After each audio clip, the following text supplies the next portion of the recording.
পলিচিটো change হৈছে। Change হোৱাৰ কাৰণে তেওঁলোকে ক'ব বিচাৰিছে যে আমাৰ প্ৰেজেন্সটো তাত লাগে।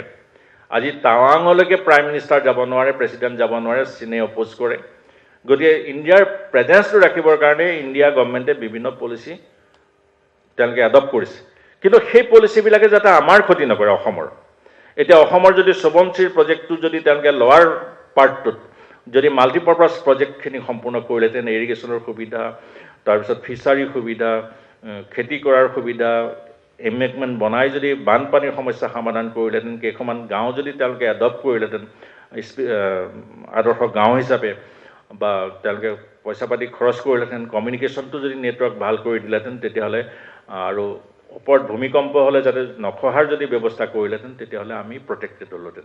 কিন্তু সেইটো নকৰাৰ কাৰণে আজি আমি প্ৰটেক্টেড নহয়। যেনে কপিলি এটা সময়ত ক্ষতি কৰিছিল, ৰঙা নদীয়ে ক্ষতি কৰিছে, হেৰি বান্ধে নলবাৰীৰ পৰা আৰম্ভ কৰি গোৱাল ক্ষতি কৰিছে। গতিকে সেই ঘটনাবিলাক হৈছে, সেইবিলাক বন্ধ কৰিব লাগিব আচলতে। আৰু সেইকাৰণে এই আটাইকেইটা বিষয় চাব লাগিব।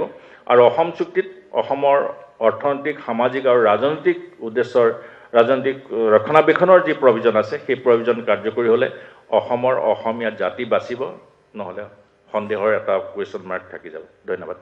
আপোনাৰ অভিজ্ঞতাৰে পুষ্ট আপোনাৰ খোলাখুলিকৈ যি বক্তব্য আপুনি আমাক আগবঢ়ালে, মই ভাবোঁ আমাৰ দিক নিৰ্ণয় কৰ্তাত আপোনাৰ এই অভিজ্ঞতাই আমাক নিশ্চয় কামত দিব।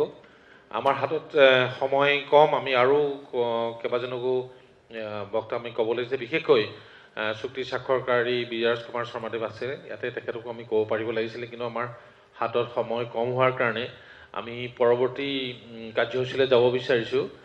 সেয়া হ'ল ইণ্টাৰেকশ্যন, প্ৰশ্নোত্তৰ শিতান। ইয়াত যদি কাৰোবাৰ কিবা প্ৰশ্ন কৰিবলগীয়া আছে অতি চমুকৈ প্ৰশ্ন কৰিবলৈ মই অনুৰোধ জনাইছোঁ।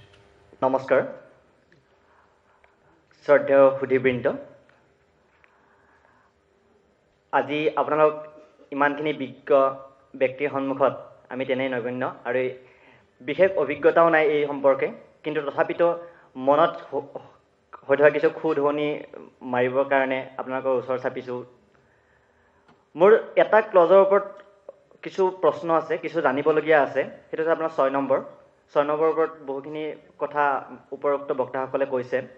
ইয়াতে যিটো মই অসমীয়াতে কৈ দিছোঁ, যিটো অসমীয়া মানুহৰ সাংস্কৃতিক, সামাজিক আৰু ভাষিক পৰিচয় আৰু ঐতিহ্য ৰক্ষা, সংৰক্ষণ আৰু বিকাশৰ বাবে যথোচিত সাংবিধানিক, আইনগত আৰু প্ৰশাসনীয় ৰক্ষা কৱচ দিয়া হ'ব। এতিয়া কথা হ'ল, যিটো সাংবিধানিক, আইনগত আৰু প্ৰশাসনীয় ৰক্ষা কৱচৰ কথা কোৱা হৈছে, এইটো কি ধৰণে হ'ব? এতিয়া যদি আমি এইখিনি কথা ক'ব যাওঁ, ইয়াতে এই বিষয়বিলাক সন্নিৱিষ্ট হ'ব নেকি? যে এই বিষয় ধৰক অসমত পূৰ্ণ স্বায়ত্তশাসন ব্যৱস্থা, বা অসমত যিটো ফেডাৰেল ছিষ্টেমবিলাকত যিটো বেলেগ বেলেগ ৰাষ্ট্ৰত ধৰক নাগৰিকত্বৰ ব্যৱস্থা আছে, সেইটো অসমত প্ৰৱৰ্তনৰ কাৰণে কিবা ব্যৱস্থা গ্ৰহণৰ কাৰণে দাবী কৰিব পাৰি নেকি? বা আন্তঃৰাজ্যিক পাৰপত্ৰৰ কিবা ব্যৱস্থা কৰিব পাৰি নেকি, যিটো অৰুণাচলত আছে বা নাগালেণ্ডত আছে আন্তঃৰাজ্যিক পাৰপত্ৰৰ ব্যৱস্থাটো? বা লগতে যিটো আমাৰ অৰ্থনৈতিক, যিটো 7 নম্বৰ যিটো হেৰিত আছে, ক্লজত যিটো আছে, যিটো অৰ্থনৈতিক বা ইয়াতে যে অৰ্থনৈতিক বিকাশৰ যে কথা উল্লেখ কৰা আছে, তাৰ কাৰণে খিলঞ্জীয়াৰ নাগৰিকৰ ভূমি আৰু সম্পদৰ অধিকাৰৰ কাৰণে কিবা সুকীয়া ব্যৱস্থা কিবা গ্ৰহণ কৰাৰ সুবিধা আছে বা তেনেকুৱা কিবা ব্যৱস্থা ৰাখিছে নেকি? বা অসম চুক্তিৰ জৰিয়তে এইখিনি দাবী কৰিব পাৰি নেকি? বা অসম চুক্তিৰ এই দফাসমূহত 6 নম্বৰ আৰু 7 নম্বৰ দফাৰ জৰিয়তে এই বিষয়সমূহ সন্নিৱিষ্ট হ'ব নেকি? লগতে যেতিয়া অসম গণ পৰিষদ দলৰ জাতীয় অভিৱৰ্তন অলপতে হৈ গ'ল, জাতীয় ৰাজনৈতিক অভিৱৰ্তন, তাত হোমেন বৰগোহাঁই ডাঙৰীয়া এষাৰ কথা কৈছে, যিটো আগতে এটা প্ৰশ্ন উত্থাপন হৈছিলে, যিটো অগপ দল বা সেই সময়ত আন্দোলনকাৰী নেতৃত্ব সেইটো নাকচ কৰিছিল, যিটো আছিলে সুকীয়া সংবিধানৰ বিষয় এটা কৈছিলে। হয়, ঠিক আছে, সুকীয়া সংবিধানৰ বিষয় এটা আহি পৰিছিল। গতিকে এই সাংবিধানিক ৰক্ষা কৱচৰ কথা বিষয়টোৱে মই যিখিনি ক'লোঁ, এই বিষয়সমূহ সন্নিৱিষ্ট কৰিব নেকি? এইটো আপোনালোকৰ পৰা এটা মতামত বিচাৰিছোঁ। ধন্যবাদ। আজিৰ সভাত উপবিষ্ট শ্ৰদ্ধাৰ অসম প্ৰেমী ৰাইজ, আমি সদৌ অসম জাতীয় শ্বহীদ পৰিয়াল সমন্বয়ৰক্ষী পৰিষদৰ তৰফৰ পৰা আহিছোঁ, যিটো অসম আন্দোলনৰ আন এটা অংগ। কাৰণ 855জন শ্বহীদৰ নামতেই অতদিনে অসমৰ বিভিন্ন সংগঠনে বিভিন্ন ধৰণৰ মতামত দি বিভিন্ন ধৰণৰ ৰাইজৰ সমাদৰ লৈ আহিছে, আৰু শ্বহীদ পৰিয়ালক লৈ, শ্বহীদক লৈ ৰাজনীতি কৰাও আমি ইতিমধ্যে যথেষ্ট সংখ্যক অসমীয়া জাতীয় প্ৰেমিক আমি দেখা পাইছোঁ। আমি অতি দুখেৰে জনাব বিচাৰিছোঁ যে অসম চুক্তি 855জন শ্বহীদৰ তেজৰ বিনিময়ত গঠিত হ'ল বুলি কৈছে যদিও আমি আজি স্পষ্টীকৰণ আপোনালোকক দিব বিচাৰিছোঁ। চৰকাৰীভাৱে ইতিমধ্যে 857জন শ্বহীদ ঘোষণা হৈছে। তাৰে আমি অসম চৰকাৰৰ লগত যিটো আলোচনা কৰিছিলোঁ তাত 26জন নিখোজ আছিলে আৰু অসম চৰকাৰে সেই সময়ত আমাক এটা কথা কৈছিলে যে 11 বছৰৰ পিছত নিখোজসকলকো শ্বহীদ ঘোষণা কৰিব পৰা যায়। কিন্তু আজি ইমান বছৰ যোৱাৰ পিছত নিশ্চয় সেই 26জনকো শ্বহীদ ঘোষণা কৰিলে শ্বহীদৰ সংখ্যাটো আৰু বাঢ়ি যাব। এইটো বেলেগ দিশত। কিন্তু আমি কথাৰ প্ৰসংগত কথাষাৰ ক'লোঁ। আমাৰ মূল প্ৰশ্ন এটা আছে। প্ৰশ্নটো হৈছে আজি মহন্ত ডাঙৰীয়াই অলপ আগত ইয়াত কৈ গ'ল যে অসম চুক্তি স্বাক্ষৰ কৰিছিলে প্ৰফুল্ল মহন্ত হিচাপে নহয়, অসম গণ পৰিষদ দল হিচাপে নহয়, সদৌ অসম ছাত্ৰ সন্থাৰ তেওঁ সভাপতি হিচাপে স্বাক্ষৰ কৰিছিলে। আৰু আজি অসমতো সদৌ অসম ছাত্ৰ সন্থা বিৰাজমান। সদৌ অসম ছাত্ৰ সন্থাই বিভিন্ন সময়ত আমি দেখোঁ যে 5 বছৰৰ মূৰত, 2 বছৰৰ মূৰত বা এবছৰৰ মূৰত বা 6 মাহৰ মূৰত কিবা এটা কাৰ্যসূচী লয়, তাৰ 2 দিন পিছত দেখিব গোটেই বস্তুটো ঠাণ্ডা হৈ যায়। যি কি নহওক, তেখেতলোকৰ ইয়াত কি স্বাৰ্থ জড়িত হৈ আছে বা তেওঁলোকে অসম চুক্তি ৰূপায়ণ কৰাৰ ক্ষেত্ৰত কেনেধৰণৰ মনোভাৱ ল'ব বিচাৰিছে, আমি শ্বহীদ পৰিয়ালে তেওঁলোকক আমি জবাবদিহি আমি এদিন হ'লেও কৰিম। এইটো আমি আপোনালোকৰ সন্মুখত আমি ঘোষণা কৰিলোঁ। কথা হ'ল যে শ্বহীদক লৈ সদৌ অসম ছাত্ৰ সন্থাই বহু সময়ত বহু ধৰণৰ বক্তব্য দাঙি ৰাখে। আৰু এটা দুখৰ কথা আমি এই সম্পৰ্কত প্ৰসংগ আছে কাৰণে আমি ক'ব বিচাৰিছোঁ। ক্ষমা কৰিব, অকণমান সময় ল'ব লগা হ'ল। কিন্তু আমি বেলেগ এটা ভাষাত আমি ক'বলৈ বিচাৰিছিলোঁ যদিও আজি প্ৰশ্নকাৰী আপোনালোকৰ আগত নক'লেও মতামত হিচাপে আমি ক'ব বিচাৰিছোঁ। 10 ডিচেম্বৰ শ্বহীদ দিৱস, স্থান ৰহা, উদযাপক সদৌ অসম ছাত্ৰ সন্থা। তাত নগাঁও জিলাৰ সমূহ শ্বহীদ পৰিয়ালক বহুৱাই লৈ সদৌ অসম ছাত্ৰ সন্থাৰ এগৰাকী উপদেশদাতাই স্পষ্ট ভাষাৰে ঘোষণা কৰিলে যে অসম চুক্তি যেতিয়ালৈকে ৰূপায়ণ নহয় তেতিয়ালৈকে আমি বহি নাথাকোঁ।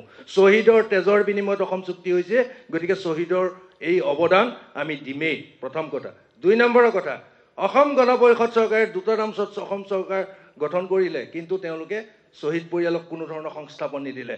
শ্বহীদ পৰিয়ালৰ সমূহ ব্যক্তিক আমি অনুৰোধ জনাইছোঁ, আপোনালোক আমাৰ ওচৰলৈ আহক, আমি আপোনালোকক সংস্থাপন দিম। সমূহ শ্বহীদ পৰিয়ালৰ নগাঁও জিলাৰ প্ৰায় 300জন, কাৰণ আপোনালোকে জানে অসম আন্দোলনত নগাঁও জিলাতে শ্বহীদৰ সংখ্যাটো বেছি। নগাঁৱৰ সেই শ্বহীদ পৰিয়ালসকলে হাত চাপৰিৰে যথেষ্ট সমৰ্থন জনালে, উষ্ম আদৰণি দিলে। কিন্তু লাজৰ কথা, মই সেই সময়ত জাতীয় শ্বহীদ পৰিয়াল সমন্বয়ৰক্ষী পৰিষদৰ সাধাৰণ সম্পাদক আছিলোঁ। মই নগাঁও জিলাৰ কেইজনমান শ্বহীদ পৰিয়ালৰ সদস্যক অকণমান দৰ্খাস্ত লিখি দি পঠাই দিলোঁ, যাওক সমুজ্জ্বল ভট্টাচাৰ্যক দিয়ক, কাৰণ তেখেতে যিহেতু সংস্থাপন দিম বুলি কৈছিলে নিশ্চয় এইটো কৰিব। এইটো অসম চুক্তিৰ লগত জড়িত কথা, সেইকাৰণে মই কথাষাৰ কৈছোঁ। কিন্তু সেই সময়ত সমুজ্জ্বল কুমাৰ ভট্টাচাৰ্য ডাঙৰীয়াই যেনেধৰণৰ মন্তব্য দি শ্বহীদ পৰিয়ালকেইটাক তাৰপৰা ঘূৰাই পঠালে, বেয়া লগা কথা। যি কি নহওক, আমি এইটো বিষয় এৰিলোঁ। কথা হ'ল আজি অসম চুক্তি ভুল আছিল নে ইমপ্লিমেণ্টেশ্যনত ভুল, এই দিশত যিটো আলোচনা চক্ৰ আলোচনা কৰা হ'ল, এই আলোচনা কালত আমি ভাবিছিলোঁ যে সদৌ অসম ছাত্ৰ সন্থাই যদি বিশেষ গুৰুত্ব সহকাৰে এই বিষয়টো লৈ আগতেই আলোচনা কৰিলেহেঁতেন, নিশ্চয় আজি 30 বছৰ পাৰ নহ'লহেঁতেন। তাৰ আগতেই অসম চুক্তি ৰূপায়ণ কৰাৰ কিবা এটা ব্যৱস্থা হ'লহেঁতেন। আমি এইখিনিতে আপোনালোকৰ জৰিয়তে অসমৰ সমূহ জাতীয় সংগঠনক আমি অনুৰোধ জনাইছোঁ যে শ্বহীদসকলৰ কথা এবাৰ ভাবক, আৰু আপোনালোক সকলো অসমৰ যিমানটা জাতীয় সংগঠন আছে সকলো এক হওক, এক হৈ কেন্দ্ৰীয় চৰকাৰৰ বিৰুদ্ধে একেলগে থিয় দিয়ক, যাতে অসম চুক্তিখন ৰূপায়ণ হয়, অসমীয়া জাতিটো যাতে জীয়াই থাকে, আমি কালিলৈ যাতে অসমীয়া বুলি নিজকে চিনাকি দিবৰ কাৰণে সাহস কৰিব পাৰোঁ। এইখিনি কৰিবলৈ যাওঁতে আমি অসমৰ প্ৰতিটো সংগঠন, প্ৰতিটো জনগোষ্ঠীয় সংগঠন আমি এক হ'বই লাগিব, তেতিয়াহে অসম চুক্তি ৰূপায়ণ হ'ব। এইখিনিকে ক'লোঁ আৰু মোৰ ভুল ভ্ৰান্তিৰ কাৰণে আপোনালোকৰ ওচৰত ক্ষমা বিচাৰিছোঁ। ধন্যবাদ। আৰু কোনোবাই কিবা মতামত? মাননীয় উদ্যোক্তা মণ্ডলী, আৰম্ভণিতে ধন্যবাদ আৰু শ্ৰদ্ধা জ্ঞাপন কৰিছোঁ। আৰু শ্ৰদ্ধা জ্ঞাপন কৰিছোঁ আপোনাৰ নামটো ক'ব। দীপক চৰকাৰ। আন্দোলনৰ সময়ত মই আন্দোলনৰ লগত যুক্ত আছিলোঁ। সদৌ অসম বংগভাষী অসমীয়া সন্থাৰ মই প্ৰাক্তন সাধাৰণ সম্পাদক আৰু এতিয়া বৰ্তমান অসম গণ পৰিষদৰ ভাতৃ সংগঠনৰ উপসভাপতি। মই এইখিনিতে আপোনালোকৰ এই fault in the Assam Accord or fault in the implementation of Assam Accord, এইটোৰ ওপৰত যিটো আলোচনা চক্ৰ পাতিছে তাত আৰম্ভণিতে আপোনালোকে কৈছে যে ইয়াত সমাধানৰ কি ব্যৱস্থা কৰিব পৰা যায় সেইটোৰ ওপৰত আলোচনা কৰিলে বেছি ভাল হয়। মই এইখিনিতে শেষত কৈছোঁ যে আমি এই আলোচনা চক্ৰৰ জৰিয়তে কেন্দ্ৰীয় চৰকাৰৰ তাত আমি এটা বিভিন্ন দাবীৰ লগতে আমি এটা দাবী জনাব লাগে যে বাংলাদেশ চৰকাৰৰ লগত আমাক বন্দী প্ৰত্যাৰ্পণ বা এই অবৈধ বাংলাদেশী অনুপ্ৰৱেশকাৰীক আমি বিতৰণ কৰা যিটো প্ৰক্ৰিয়া আমি ল'ম সেইখিনি তেওঁলোকে যেন বন্দী প্ৰত্যাৰ্পণ চুক্তিৰে তেওঁলোকে গ্ৰহণ কৰে, সেইকাৰণে এটা প্ৰত্যাৰ্পণ চুক্তি গ্ৰহণ কৰিবৰ কাৰণে কেন্দ্ৰীয় চৰকাৰক আমি দাবী জনাব লাগে। এইটো মূল আজিৰ সভাৰ এটা প্ৰধান প্ৰস্তাৱ আমি ল'ব লাগে বুলি মই অনুৰোধ জনালোঁ। ধন্যবাদ। Thank you. শ্ৰদ্ধাৰ সঞ্চালকদ্বয় প্ৰমুখ্য কৰি আজি সভাত উপস্থিত বিশিষ্ট ব্যক্তিসকল আৰু মোৰ বন্ধু বান্ধৱীসকল, বিভিন্ন সময়ত দেখা গৈছে যে অসম চুক্তিক বিভিন্নজনে বিতৰ্কৰ আহিলা হিচাপে লৈ পেলাই অসম চুক্তিৰ ওপৰত বিতৰ্ক কৰিছে। কিন্তু আজি যি এই সংগঠনে অসম চুক্তিৰ প্ৰাসংগিকতাৰ ওপৰত এক আলোচনা চক্ৰ অনুষ্ঠিত কৰি ইয়াৰ সমাধান সূত্ৰ বিচাৰিবলৈ এটা পদক্ষেপ লৈছে, তেখেতসকলক ধন্যবাদ জ্ঞাপন কৰিছোঁ। লগতে এটা কথা কৈছোঁ, বিভিন্ন সময়ত অসম চুক্তি স্বাক্ষৰ কৰা ব্যক্তিসকলক বা অসম চুক্তি ৰূপায়ণ নকৰা বুলি বিভিন্ন দল সংগঠনে অভিযোগ কৰে। কিন্তু আমি নতুন প্ৰজন্মই আমাৰ এটা কথা যে আমাৰ ঘৰৰ যদি পিতৃ বা আমাৰ যিসকল গাৰ্জেন থাকে তেওঁলোকে যদি ঘৰৰ প্লিনটো উঠাই পেলাই যদি ঘৰটো সম্পূৰ্ণ কৰিব নোৱাৰে তেতিয়াহ'লে আমি তেখেতসকলক দুখ দিয়াটো ভুল। আমি নিজেই সেই প্লিনটোৰ ওপৰত যদি ঘৰ গাঁঠিব পাৰোঁ সেইটোহে আমাৰ ক্ৰেডিট। সেইকাৰণে মই সমূহ যুৱ বন্ধুক আগুৱাই আহি আমাৰ অসম চুক্তিৰ বিতৰ্কৰ পৰা ৰূপায়ণ কৰিবলৈ অনুৰোধ জনালোঁ। ধন্যবাদ। আমি পিছৰ কাৰ্যসূচীলৈ যাব বিচাৰিছোঁ। পিছৰ কাৰ্যসূচী আছে চেয়াৰপাৰ্চনছ অবজাৰ্ভেশ্যন এণ্ড কনক্লুডিং ৰিমাৰ্কছ। মই গুৱাহাটী বিশ্ববিদ্যালয়